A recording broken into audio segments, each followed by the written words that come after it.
When it was completed in 1915, the Equitable Building was the largest office building in the world and an engineering marvel. The building had one problem. It was too big. When it was built, New Yorkers were in an uproar over the evil effect of its size. Neighbors complained of the enormous shadow that cast nearby buildings and streets into complete darkness. At the time, New York had no laws restricting the size or height of office buildings. But as new technology was pushing skyscrapers like the Equitable Building to unprecedented scale, the outcry for regulation reached a breaking point. Within a year, a law was passed that effectively made skyscrapers like the Equitable Building impossible to build again.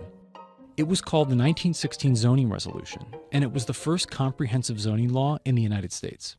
Instead of enacting a fixed height limit, like other cities had done, the drafters of the resolution developed an ingenious plan based on something called a setback principle. Here's how it worked. Depending on the district, a building's height could not exceed a certain ratio to the width of the street. In a 1.5 district, for example, the maximum height was limited to 1.5 times the street width. A building could gain extra height, however, if it were set back from the street. In a 1.5 district, a building could rise another 3 feet for each foot that it was set back from the street. Furthermore, in any district, 25% of the lot had no height limit at all.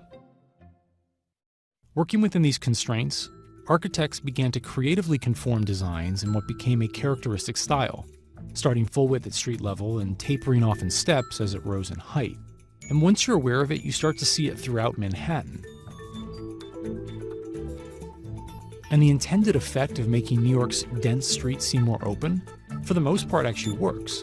By the 1960s, New York had grown significantly, and so the city passed a new resolution modifying the setback principle to accommodate for new building designs. Meanwhile, the Equitable Building, now a historic landmark and undergoing a major renovation, is a monument to a bygone era, one whose excesses led to New York's iconic skyline, which you'll never look at the same way again.